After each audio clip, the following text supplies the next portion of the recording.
In the grand marble halls of ancient Alexandria, where thinkers debated virtue and mathematicians figured out the world's size, a young princess learned a harsh lesson.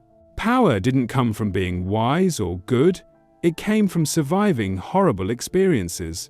This isn't a story about ancient glory or great philosophical ideas. It's about how one woman's personal trauma shaped the very rules of society, how abuse wasn't just accepted, but turned into a tradition, and how the mighty dynasty of her time brought about its own downfall by normalizing incest. Queen Arsinoe II didn't just break taboos, she made them a part of her kingdom's culture. Her legacy cast a long, dark shadow, poisoning the royal bloodline for generations. The life of Arsinoe II forces us to face an unsettling fact about history. Often, the most influential figures aren't the heroes we idolize, but flawed individuals, wrestling with their own demons, who end up altering the course of civilizations. Born into a world where daughters were pawns in political games and family ties meant little compared to power, Arsinoe turned her pain into a weapon. This ultimately led to the destruction of everything she wanted to protect. Her life resembles a Greek tragedy, filled with bloodshed and ambition, where the victim turns into the villain, and survival means embracing the nightmares that shaped you. What's especially chilling about Arsinoe's story isn't just the awful acts like incest, murder, and manipulation, but the cold, calculating way she used them. She didn't act out of rage or insanity. She carefully crafted a system where such behaviors were not just acceptable, they were expected. In doing so, she created a model for royal conduct that would be followed for years, with each generation sinking deeper into depravity. The powerful Ptolemaic dynasty, which started with one of Alexander's best generals, would eventually see its downfall in Cleopatra.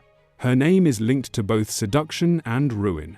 Yet, the roots of that ruin were laid down centuries earlier by Arsinoe II, who taught her descendants there was no limit when it came to chasing power. This is her story, starting not with a crown, but with a childhood that could have broken anyone. To truly grasp who Arsinoe II was, we need to look at the world that shaped her. The year was around 316 BCE, and chaos rippled through the Mediterranean. Alexander the Great had died, and his vast empire was being split apart like a carcass. The generals, known as the diadochi or successors, were in a constant battle for territory and power. One of them was Ptolemy, the first Sod, who seized Egypt and made himself pharaoh in Alexandria. The Ptolemaic court was an odd mix of Macedonian military style and ancient Egyptian customs. Here, Greek philosophy blended with hieroglyphs, and Hellenic gods coexisted with their Egyptian counterparts. But behind this colorful mix was a harsh truth. The Ptolemies were outsiders, ruling through force and clever politics. They took on Egyptian ways, not out of admiration, but as a means to control. And the worst of these customs was the tradition of royal incest. In this world, royal women were seen as assets, not as individuals.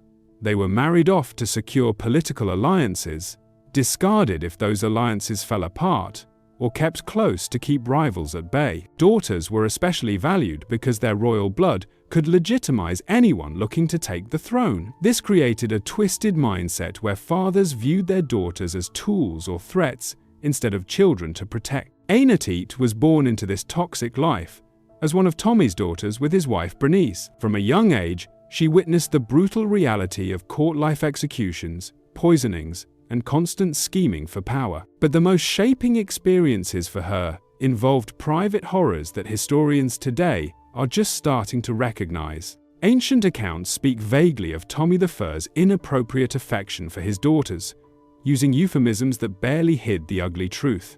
We don't have direct proof of Arsinoe's suffering, since such incidents weren't often openly recorded. Instead, we gather insights from behavior patterns, gossip that survived, and the psychological clues from her later actions. Plutarch hints at unspeakable acts within the Ptolemaic home, while Strabo talks about customs that would shock even the most savage.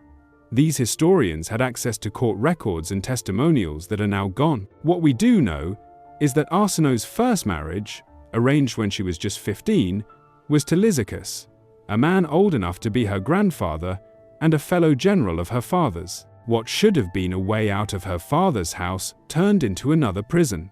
Lysimachus was known for his cruelty and paranoia, and those traits only got worse over time. Arsinoe found herself stuck between two monsters: her father, who betrayed her trust in the worst way, and her husband, who saw her merely as a machine for producing heirs. In Lysimachus's court, Arsinoe learned a crucial lesson. Morality is a luxury for the powerful, and even they rarely practice it. She witnessed her husband execute his own son on just a whisper of treason. Lives could vanish in an instant, crushed by mere accusations. This made Arsinoe realize she needed to start planning for her own survival. Her transformation from victim to someone who took action didn't happen all at once. It was a slow shift. Each small compromise led to bigger ones, and every step to survive chipped away at her soul. By the time she was 20, she had become skilled in the ways of court politics. She built a network of informants, forged alliances, and learned to hide her true emotions behind a facade of royal dignity. Her marriage to Lysimachus gave her 3 sons, and for a while, it seemed like she might discover some stability. But the chaos of the Diadochi Wars meant stability was just an illusion. When Lysimachus was killed in battle in 281 BCE, Arsinoe found herself vulnerable again. As a widow with young sons, she was both a prized catch and a potential threat to those eyeing Lysimachus's throne. What happened next showed how much Arsinoe had changed. Instead of seeking protection from the rival generals, she negotiated her own safety in a way that would have made Machiavelli proud. First, she sent her sons to her half-brother Ptolemy Serenus, who had taken over the Macedonian throne. Then, shocking the cynical courts, she agreed to marry Serenus. This marriage was risky. He was known for his instability and violence, but Arsinoe thought she could manage him. She was mistaken. Soon after they wed, Serenus killed her 2 oldest sons right in front of her, believing they posed a threat to his own power. Ancient records describe her reaction not as grief. In a calm yet unsettling way, she knew that showing weakness would only lead to more abuse. Arsinoe's escape from Tranis and her journey back to Egypt felt straight out of a revenge story. Disguised, she used her network of contacts built over the years. Every step was perilous. Surroundus had put a bounty on her head, and as a woman with just a small group with her, danger was everywhere. Yet, she had an total disregard for morals. She bribed, blackmailed, and might have even arranged a few assassinations to clear her path. When she finally reached Alexandria, her brother, Ptolemy II Philadelphus, was now pharaoh. Their reunion would shift the tide of Egyptian history. Ptolemy was married to Arsinoe I. Yet it wasn't a happy marriage, and they had no sons. Arsinoe II saw an opening. Using flattery, manipulation, and the childhood trauma they shared, she persuaded her brother to not just divorce his wife, but to marry her instead. The brother-sister marriage shocked the ancient world, but not for the reasons you might think. Marriages between siblings happened in Egypt for ages. It was a royal norm. What stunned everyone was how boldly Arsinoe orchestrated everything. She didn't just sit back after the proposal, she chased it. She even helped create false charges of treason against the first Arsinoe to justify the divorce. Once crowned queen, Arsinoe II showcased her true ambitions. She didn't want to just be a consort. She demanded to co-rule. Coins from this time showed both their faces side by side, equally sized and prominent. Official documents had both their names too. She took the title Philadelphia Sibling Lover and wore it proudly as armor against any criticism. But her influence went well beyond mere titles. She revamped the tax system to boost revenue, reorganized the military to ensure loyalty, and most importantly, she made incest a royal norm. Future rulers were expected to marry within the family ideally, siblings to keep the bloodline pure. This wasn't just a personal choice, it became state policy. They justified this with a mix of religious and political reasoning, claiming they were living gods, much like the pharaohs before them. In Egyptian mythology, It was common for gods to marry their own siblings. A well-known pair is Isis and Osiris. By marrying within the family, the Ptolemies claimed divine status and kept royal power close. If they only married each other, no outside prince could take the throne. Ano also built a cult around her and her brother, pitching their relationship as a holy blessing for Egypt. Priests were told to include prayers for these sibling gods in every ceremony. They even set up festivals to honor their marriage. Art and poetry celebrating their love spread throughout the kingdom. It was a brilliant propaganda move, turning what many thought was a horrible act into something sacred. As Arsinoe implemented her policies, everything went according to her plan. The Ptolemaic dynasty grew stronger, potential threats were taken out, and Egypt entered a time of stability and growth. Alexandria thrived as a hub of knowledge and culture. The famous library there grew under her support, and trade routes were established, bringing wealth from across the Mediterranean and beyond. But under the shiny exterior, trouble was brewing. Sibling marriages, combined with the Ptolemaic habit of eliminating family rivals, caused a nightmare of genetic and mental issues. Each new generation became more troubled than the last, showing signs of what we now identify as inbreeding affects physical deformities, mental health problems, and lower fertility. History tells a troubling tale of this decline. Ptolemy III, the son of Ptolemy II and Arsinoe II, seemed stable, but his children, however, showed signs of deterioration. Ptolemy IV was known for his cruelty and excess. Ptolemy VIII was grotesquely overweight and paranoid, even killing his own son. By the time of Cleopatra II, the dynasty had spawned a long line of violent crazies, with each generation worse than the one before. Modern genetic studies of Ptolemaic mummies support what people back then had already suspected. The dynasty was suffering from severe inbreeding issues. Research has uncovered conditions like hemophilia, club feet, severe scoliosis, and other genetic disorders that became widespread. Populations with limited genetic diversity might have influenced Cleopatra VII's famous beauty. Coins from her time depict a woman with striking features that could hint at generations of inbreeding. The psychological toll was likely even harsher than the physical one. Imagine growing up in homes where your siblings could be your partners, or even your potential killers. It's enough to create a deep-seated trauma. From a young age, kids learn that family could be the people they should trust the most and the ones they should fear the most. This twisted mindset became a cycle, where each new generation was more willing to eliminate their own relatives in the fight for power. Arsinoe's acceptance of incest also changed things on a cultural level. The royal court became a breeding ground for perversion and cruelty. Normal family bonds turned into tools for control, and the court's behavior set a new standard. Abuse became the norm, while sticking to traditional morals was seen as a weakness. This decay spread far and wide, contributing to corruption that would later leave Egypt open to Roman takeover. The religious fallout was just as severe. By claiming divine status and engaging in incest, the Ptolemies tarnished the very faith they represented. Egyptian priests, who relied on royal support, had to bend their beliefs to justify what they really hated. This crisis of faith weakened traditional Egyptian religion, making the people more open to outside influences, including Christianity. Perhaps the saddest part of Arsinoe's legacy is how it highlights a cycle of abuse that became institutionalized. Nowadays, psychology shows us that victims of childhood sexual abuse often struggle to maintain boundaries and may repeat those harmful patterns as adults. Arsinoe went from being a victim to becoming a perpetrator herself, establishing a system that made incest normal. The surviving documents from her time letters, decrees, poetry show us a woman with incredible intelligence and talent. She spoke 9 languages, communicated with scholars and philosophers, and had a strong grip on economics and governance. In a different world, she could have been remembered as a remarkable leader. One of history's great queens left behind a legacy tainted by corruption and decline.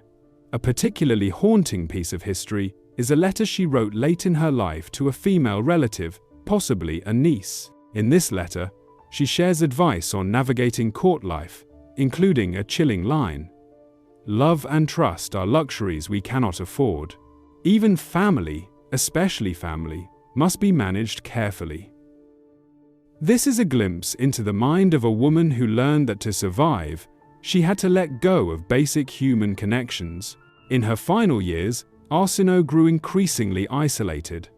Her brother husband, Ptolemy II, became more dependent on her, even as their relationship soured. Court observers noted they rarely appeared in public together, and when they did, the tension was thick. Some historians even speculate that Arsinoe may have been slowly poisoning him, although this is still up for debate. When she died in 270 BCE, they deified her. She had helped create a religious system that honored her, with temples built and priests praising her as the ideal queen. But even in death, she sparked controversy. Graffiti from that time in Alexandria features crude drawings and verses mocking the sister wife, questioning whether the gods truly approved of such marriages. Her immediate successors tried to uphold the system she established, but cracks quickly appeared. Ptolemy III briefly attempted to reform her policies, but the precedent had been set. Each following generation found it tougher to break away from the incest and murder that came to define Ptolemaic rule. The dynasty had trapped itself in a self-made prison. By the time Rome began to take a serious interest in Egyptian affairs, the Ptolemaic dynasty was just a shadow of its former self. Arsinoe's descendants were so weakened by years of inbreeding and inner conflict that they couldn't resist Roman expansion. Cleopatra VII's famous alliances with Julius Caesar and Mark Antony were desperate bids for external support in a dynasty that was rotting from the inside.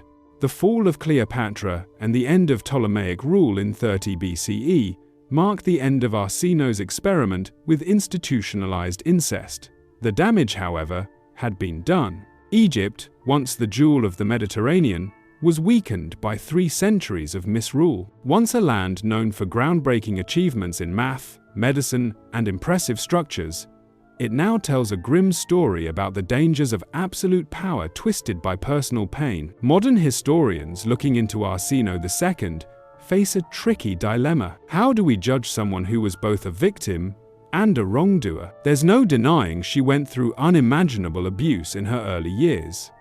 Many people would have crumbled under that kind of pressure. But instead of breaking, she became something even more troubling. She ended up normalizing and enforcing the very behaviors that had hurt her. Some feminist historians try to reshape her image.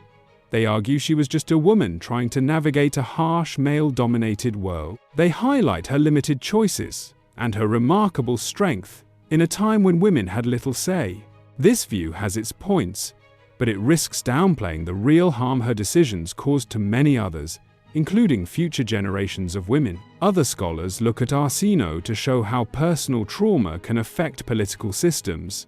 They argue that her life tells us it's crucial to deal with trauma at an individual level before it spirals into wider social issues. From this angle, her story serves as a warning about what happens when hurt individuals come to power without addressing their own scars. The psychological profile of Arsinoe is both intricate and troubling. She displayed many signs of deep trauma, emotional distance, trouble forming healthy bonds, a tendency to repeat abusive patterns, and a worldview focused solely on power and control. Yet, she also exhibited sharp intelligence, strategic planning, and a long-term vision. What makes Arsinoe particularly intriguing psychologically is her seeming awareness of her actions. Unlike many abusers who act on impulse or deny their behavior, Arsinoe appeared to make deliberate choices to establish harmful practices. She crafted elaborate excuses for her actions and set up systems to keep them going,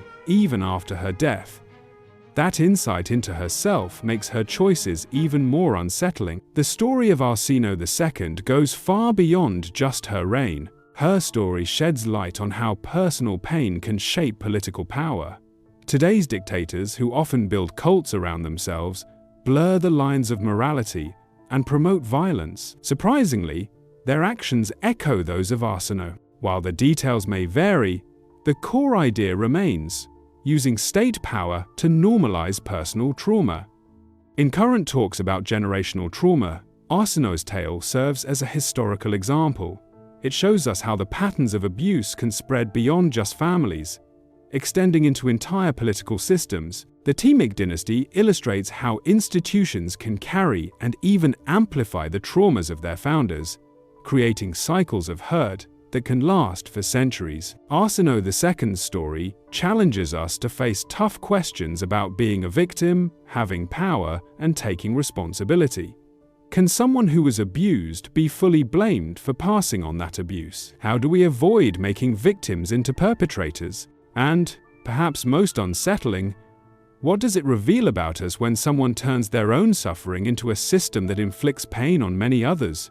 Thinking about Arsinoe's life and legacy forces us to acknowledge that history's villains aren't born, they are made. She began her life as a naive child in a corrupt court, but the abuse she endured twisted her into someone who could normalize such harm on a larger scale. The gifts she had, which could have been used for good, instead fueled the creation of damaging systems that lasted long after her. Today, the ruins of ancient Alexandria remind us of lost potential.